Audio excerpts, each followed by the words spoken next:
Assalamualaikum warahmatullahi wabarakatuh. Halo good people semuanya, dimanapun Anda berada, semoga senantiasa dalam keadaan sehat dan juga bahagia. Oke, di sini kita kembali lagi dengan LAPSA, Laboratorium Sosial Agama UIN Sunan Kalijaga. Di sini kita hadir kembali untuk membawakan tema terkait bedah pemikiran para tokoh. Tentunya siapa tokoh yang akan kita bedah hari ini? Nah, tentunya teman-teman sudah tidak asing lagi dengan namanya Profesor Dr. Haji Amin Abdullah. Nah, siapa beliau? Tentu di kalangan PTKIN di Indonesia, khususnya UIN Sunan Kalijaga Yogyakarta, sudah tidak asing dengan nama beliau. Beliau merupakan seorang rektor UIN Sunan Kalijaga 2 periode dari 2022 sampai 2010. Selain itu, beliau juga merupakan Ketua Komisi Kebudayaan Akademisi Ilmu Pengetahuan Indonesia atau IP, dan saat ini beliau juga menjabat sebagai Dewan Pengarah BPIP, Badan Pembinaan Ideologi Pancasila, yang diketuai oleh Profesor Zudian Wahyudi yang juga merupakan alumni dan rektor UIN Sunan Kalijaga Yogyakarta. Gila sekali kan kiprah dari seorang alumni dan tokoh UIN Sunan Kalijaga. Nah, di sini sebelum kita membahas lebih dalam terkait pemikiran Amin Abdullah, mungkin kita perkenalan dulu. Kan ada pepatah mengatakan tak kenal maka tak sayang. Nah, itu biar kita saling kenal dan biar kita saling sayang. Perkenalkan, saya Fajar Dwi Noviantoro, mahasiswa Sosial Agama angkatan 2020 yang saat ini udah semester akhir ya. Jadi pasti teman-teman udah gak asing dengan siapa saya karena udah mahasiswa akhir. Nah, teman-teman semuanya, mungkin di sini nanti saya akan membagi menjadi beberapa pembahasan terkait pemikiran integrasi interkoneksinya Profesor Amin Abdullah. Mungkin ya tidak sedetail mungkin, tapi secara general bagaimana sih pemikiran dari Profesor Amin Abdullah. Oke, kita mulai dari background pendidikan beliau. Nah, beliau ini adalah seorang intelektual muslim yang lahir di Pati 28 Juli 1953. Nah, beliau ini pernah mengenyam pendidikan di Pondok Pesantren Gontor, kemudian melanjutkan ke IAIN Sunan Kalijaga, dan kemudian beliau juga mengambil gelar PhD-nya di METU, Middle East Technical University di Ankara, Turki. Jadi kita bisa melihat bagaimana sosok beliau dari background pendidikannya saja, kita bisa melihat bagaimana dia bisa mengakumulasi antara tradisi keilmuan di pondok pesantren dan juga di Turki. Nah inilah nanti yang akan melahirkan bagaimana pemikiran-pemikiran beliau, dan beliau juga pernah mengambil postdoktoral di McGill University, Kanada. Jadi pasti sangat mempengaruhi bagaimana pemikiran-pemikiran antara tradisi timur, tradisi barat, dan juga tradisi Nusantara. Nah, selanjutnya kita akan melihat bagaimana sih asumsi dasar atau latar belakang munculnya pemikiran integrasi interkoneksi. Nah, jadi teman-teman semuanya, dari latar belakang background pendidikan tadi itu memunculkan istilahnya pemikiran-pemikiran baru yang upaya segar dari Profesor Amin Abdullah. Nah, dalam semua tulisan di bukunya dari Profesor Amin Abdullah ini, beliau memang seorang intelektual yang mengalami kegelisahan, terutama dalam bidang studi agama dan juga Islamic Studies. Apalagi sekarang beliau merupakan guru besar studi agama dan Islamic Studies di UIN Sunan Kalijaga Yogyakarta. Nah, selain itu bagaimana pengaruh dari filsafat beliau ya, yang itu filsafat Islam. Nah, kemudian yang ini memberikan sedikit istilahnya pemicu dari lahirnya pemikiran-pemikiran yang integrasi interkoneksi. Nah, dari yang pertama adalah kegelisahan beliau terkait dengan metodologi studi agama dan Islamic Studies yang dipakai di PTKIN di Indonesia, yaitu adalah coraknya hanya mengandalkan normatif teologis. Bagaimana corak pemikiran ini hanya berkutat pada teks-teks atau doktrin agama.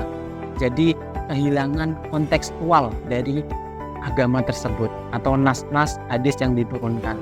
Nah, dari latar belakang inilah beliau kemudian merumuskan pemikiran integrasi interkoneksi. Teman-teman bisa melihat dalam bukunya, yang pertama itu studi agama, normativitas dan historisitas. Di buku ini juga menjelaskan bagaimana kegelisahan Amin Abdullah terkait pemikiran yang normatif saja.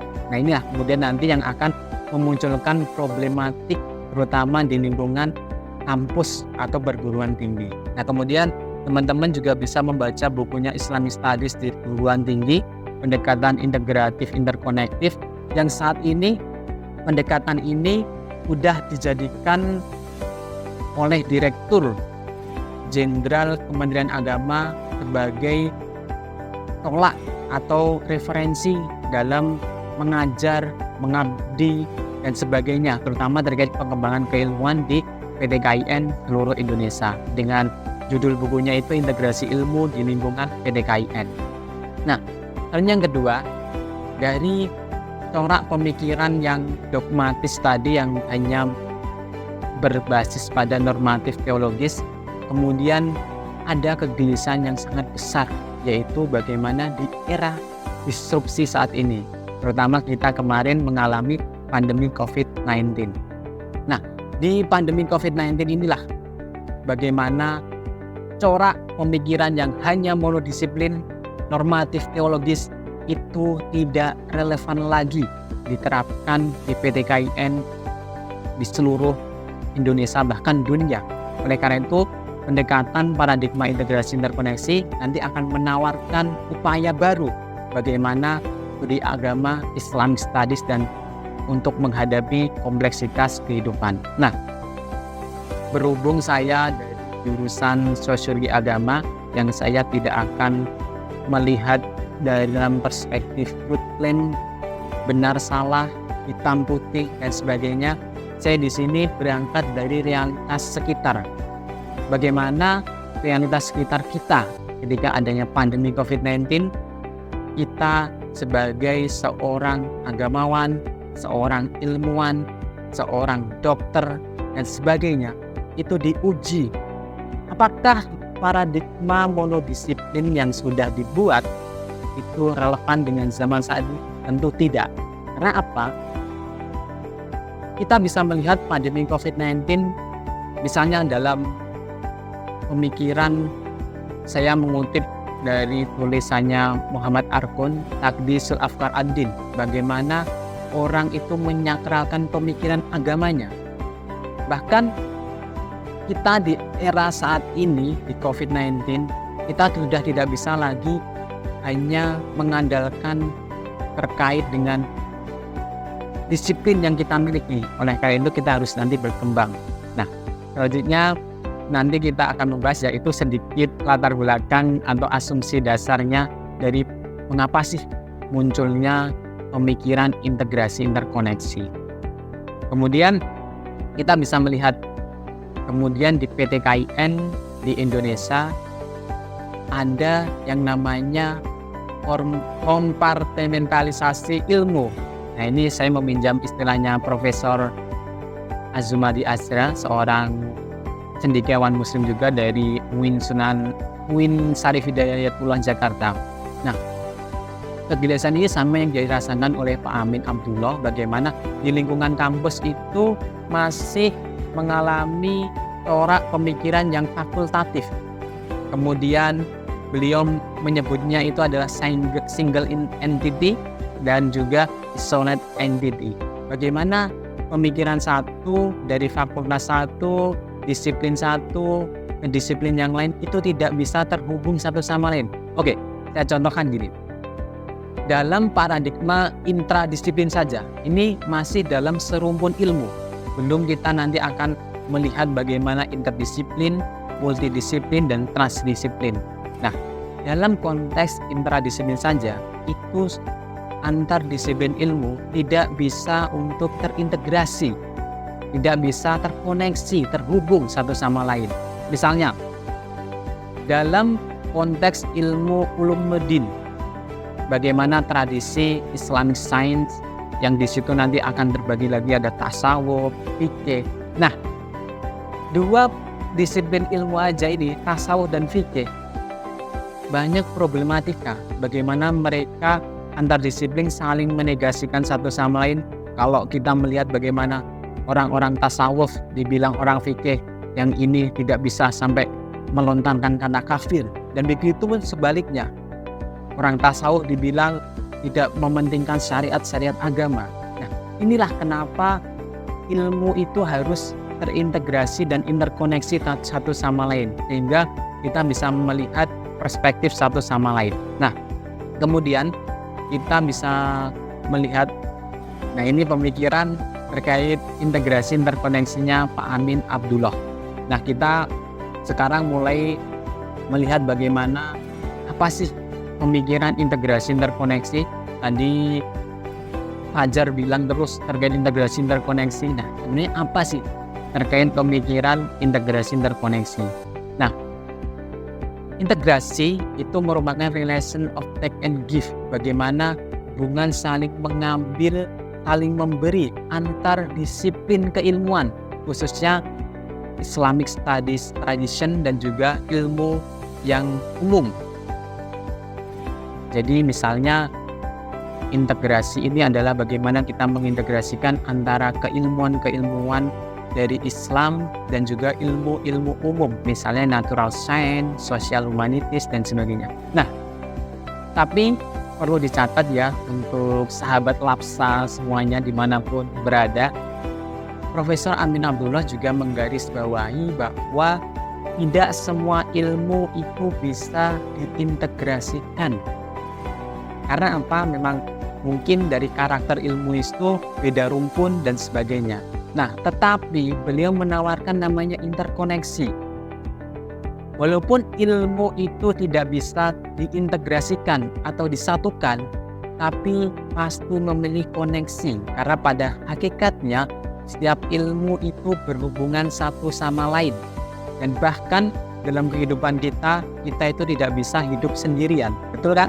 Nah, kita terhubung satu sama lain, tidak bisa berdiri sendiri.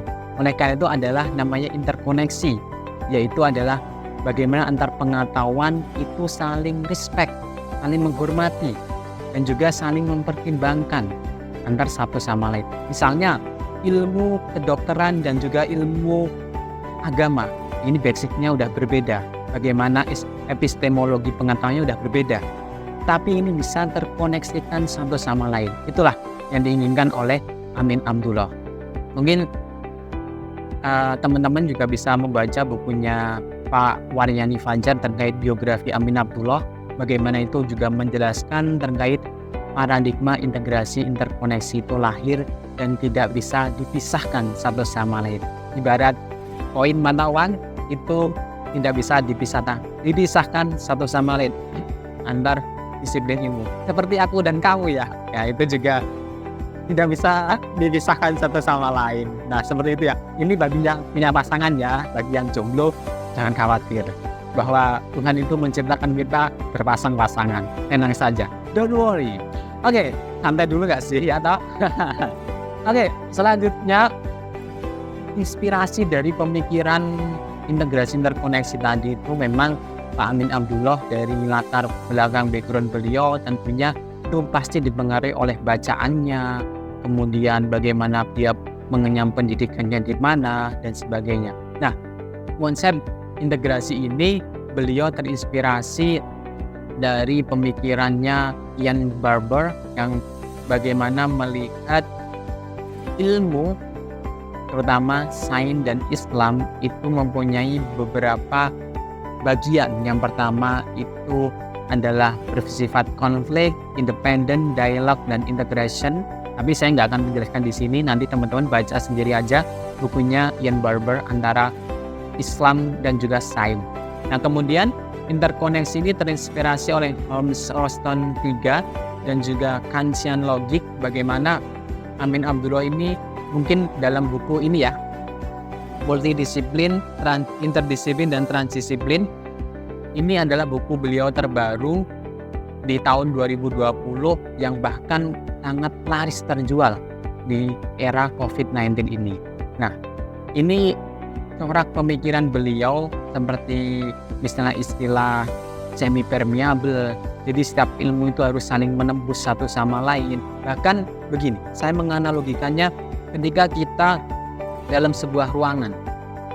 Kita tidak bisa tanpa udara, bukan? Nah, itulah adanya jendela atau ventilasi yang itu namanya semi permeable. Jadi kalau kita dalam ruangan terus kan kita pasti ngap gitu ya teman-teman semuanya. Oleh karena kita butuh namanya udara. Nah, ini adalah ilmu. Kita itu tidak bisa terkotak hanya dalam satu ilmu saja, tapi kita harus juga untuk menyapa ilmu-ilmu yang lain. Akhirnya terjadilah integrasi dan interkoneksi. Nah, selanjutnya kita akan membahas terkait wilayah kajian integrasi interkoneksi dari paradigmanya Profesor Amin Abdullah ini. Tentu teman-teman udah nggak asing, terutama terkait mahasiswa dan mahasiswi yang ada di UIN Sunan Kalijaga Yogyakarta. Itu ada namanya Hadroh An-Nas, Hadroh Al-Ilm, dan Hadroh Al-Falsafah.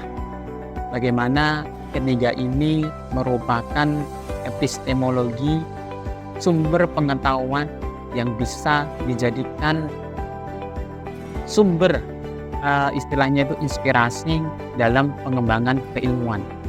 Nah, dalam konteks integrasi interkoneksi tadi, Hadroh An-Nas itu merupakan bagaimana pengetahuan itu bisa didapatkan dari teks nas keagamaan, misalnya dari ayat suci Al-Quran, dari hadis, dan sebagainya. Nah, ini kalau dalam istilah dalam keilmuan itu adalah bayani. Kemudian Hadroh Al-Ilm atau peradaban ilmu yang berlatar dari ilmu-ilmu empiris, bagaimana dari pengalaman-pengalaman. Nah, itu biasanya disebut juga dengan burhani. Nah, yang terakhir ada Hadroh Al-Falsafah, bagaimana ini adalah peradaban dari filsafat atau falsafah. Bahkan kita bisa nanti mengkontekskan dengan irfani. Nah, ini adalah pendekatan atau epistemologi yang bisa digunakan untuk mendapatkan pengetahuan. Itu irfani juga ada. Nah, kemudian dalam konteks integrasi interkoneksi itu antara Islamic Science, kemudian Natural Science, dan yang terakhir adalah Social Humanities Science, itu tidak bisa lagi berdiri sendiri. Nah, Amin Abdullah ingin mengkoneksikan dan mengintegrasikan antara ketiganya. Walaupun tidak bisa diintegrasi, tapi harus saling menyapa satu sama lain. Nah, oleh karena itu pendekatan ini disebut sebagai Manifesto Amin Abdullah oleh Profesor Nur Haidi Hasan, seorang direktur pasca sarjana UIN Sunan Kalijaga. Bahkan dalam pasca sarjana UIN itu sudah menerapkan laboratorium terkait implementasi dari MIT atau paradigma integrasi interkoneksi. Nah, selanjutnya konsep integrasi interkoneksi dalam spider web. Apa sih teman-teman spider web? Itu adalah jaring laba-laba ya. Jadi di UIN Sunan Kalijaga itu memang memiliki bagaimana jaring laba-laba yang bisa sebagai acuan atau mungkin formula dalam pengembangan keilmuan yang ada di UIN Sunan Kalijaga. Nah, teman-teman bisa melihat ya, nanti ini merupakan spider webnya. Oke, teman-teman, kita sekarang masuk dalam konsep integrasi interkoneksi dalam spider web atau jaring laba-laba. Nah, ini teman-teman bisa melihat ya, ini di atas saya atau mungkin di samping saya ini ada spider web, bagaimana Al-Quran dan Sunnah itu masuk dalam layar satu. Bagaimana Quran dan Sunnah dijadikan sumber pengetahuan, sumber inspirasi dalam menggali sebuah knowledge dan juga pengembangan keilmuan. Nah, kemudian teman-teman bisa melihat di layar yang kedua itu ada approach and methods, itu adalah bagaimana pendekatan dan metodologi yang bisa digunakan. Dan yang ketiga itu ada keilmuan-keilmuan seperti tarikh, fikih, tafsir, hadis dan sebagainya, itu adalah kalau dalam corak tradisi keilmuan itu merupakan ulumuddin atau corak keilmuan Islam, tradisi Islam. Nah, kemudian yang lapisan selanjutnya, lapisan yang keempat, teman-teman bisa melihat di sini ada psikologi, antropologi, filsafat, kemudian ada sosiologi. Nah, ini merupakan corak-corak keilmuan yang bersifat umum. Nah, kemudian yang terakhir itu ada layer yang kelima, ada cultural studies, kemudian ada gender issue, environmental issue, kemudian international law. Nah, ini merupakan isu-isu atau keilmuan sekarang atau kontemporer. Nah, inilah. Nah, teman-teman bisa melihat ya bagaimana antara layar ini merupakan terhubung satu sama lain. Nah, yang menghubungkan atau menjadi jembatan itu ada lingkar kedua atau layar yang kedua, yaitu adalah metode dan juga roots-nya. Bagaimana metodologinya dan juga pendekatannya yang bisa menghubungkan antara inspirasi Al-Quran dan Sunnah, kemudian ke ilmu-ilmu yang di layar ketiga, layar keempat, dan layar yang kelima. Next.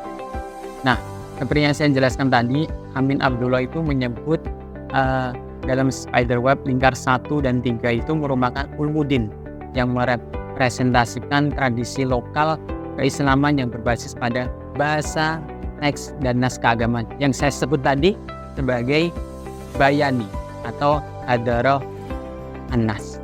Nah, selanjutnya di layar yang keempat itu disebut sebagai al-fikr al-islami, bagaimana pengetahuan itu bisa didapatkan dari pemikiran-pemikiran yang berbasis pada rasio intelek atau bisa kita sebut dengan critical thinking.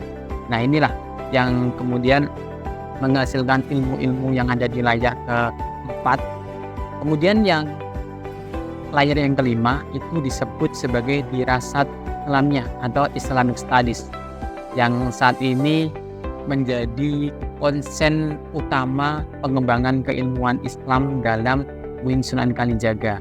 Nah, ini adalah bagaimana kita bisa melihat klaster keilmuan baru yang berbasis pada paradigma keilmuan sosial komparatif, sosial kritis, komparatif, dan juga bagaimana berbasis pada experience atau historisitas historis empiris.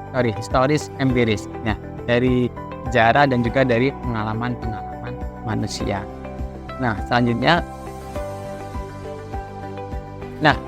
Amin Abdullah menyebut dalam spiderweb ini gagasan integrasi interkoneksinya sebagai interconnected entities. Jadi satu sama yang lain itu saling terhubung dan saling menyapa, tidak berdiri sendiri. Nah, jadi antara keilmuan, antara layar pertama tradisi keilmuan ulumuddin, al-fikr al-islami, dirasat Islamiyah, kemudian pendekatan yang digunakan metodologinya sebagai jembatannya dari epistemologinya bayani, burhani, irfani yang saya sebutkan tadi, itu harus terhubung satu sama lain. Jadi tidak ada namanya ilmu yang mengkotakkan diri. Tidak ada ilmu yang berdiri sendiri. Jadi ilmu itu saling menyapa, saling terhubung satu sama lain. Oke. Last but not least, terakhir tapi tidak kalah penting dari teman-teman semuanya bisa dilihat urgensi dari pemikiran integrasi interkoneksi Amin Abdullah ini. Tentu di UIN Sunan Kalijaga paradigma integrasi interkoneksi menjadi core values di UIN Sunan Kalijaga. Nah, implementasi paradigma ini sangat penting ya teman-teman semuanya. Jadi antara tradisi keilmuan Islam kita harus padukan, kita harus integrasikan. Jika tidak bisa integrasi, kita harus koneksikan dengan keilmuan yang lain.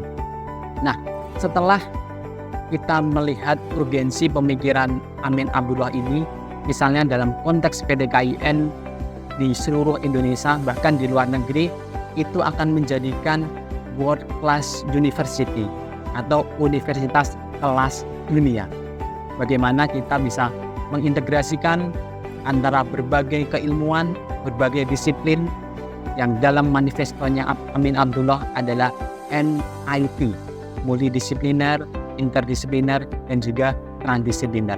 Teman-teman harus baca buku ini karena apalagi yang menekuni bidang studi agama dan Islamic Studies, terutama mahasiswa UIN Sunan Kalijaga harus membaca karya-karya dari tokoh intelektual di UIN Sunan Kalijaga. Kalian jangan lulus kalau belum pernah membaca satu karya dari tokoh yang ada di UIN Sunan Kalijaga. Itu adalah bentuk dari apresiasi, bentuk dari respect kita terhadap para pendiri dari UIN Sunan Kalijaga Yogyakarta. Terakhir, keilmuan integrasi interkoneksi ini sangat penting untuk menjawab kompleksitas permasalahan yang kita hadapi di era kontemporer.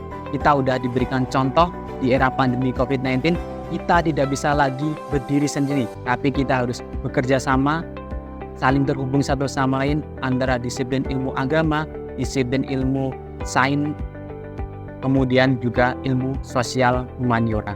Jadi teman-teman semuanya, mari kita ciptakan era baru, mari kita ciptakan generasi baru dengan wawasan intelektual yang multireligius dan multikultural, karena kita hidup dalam konteks Indonesia yang majemuk.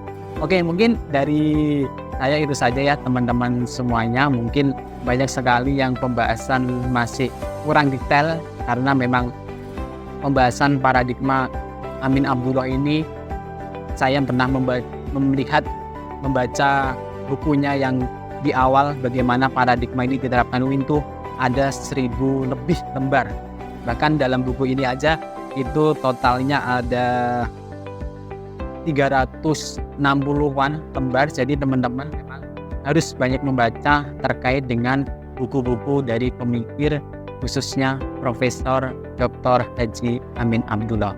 Oke, itu ya teman-teman semuanya. Saya ulangi lagi, kita harus banyak membaca pemikiran dan karya intelektual dari para pendiri, the founding father dan mother di UIN Sunan Kalijaga Yogyakarta. UIN Sunan Kalijaga untuk bangsa, UIN Sunan Kalijaga mendunia. Pergi ke Irian melihat cendrawasih. Sekian, terima kasih. Oke, kita ketemu lagi di next project, di bedah pemikiran yang lain, tentunya dengan tokoh-tokoh yang lain. Sekian dari saya. Apabila ada kurang dan lebihnya mohon maaf. Jika teman-teman masih bingung, tidak apa-apa. Karena untuk memahami pemikiran tokoh itu kita harus pelan-pelan saja. Seperti mendekati dia harus pelan-pelan saja. Oke semuanya. Sekian dari aku. Kalau masih butuh denganku, hubungin kontak di bawah ini ya. Ada di Lab Sawin Sunan Kalijaga. Pasti ada nomornya Fajar Dwi Noviantara. Oke, sekian dari saya. Wassalamualaikum warahmatullahi wabarakatuh. Bye-bye.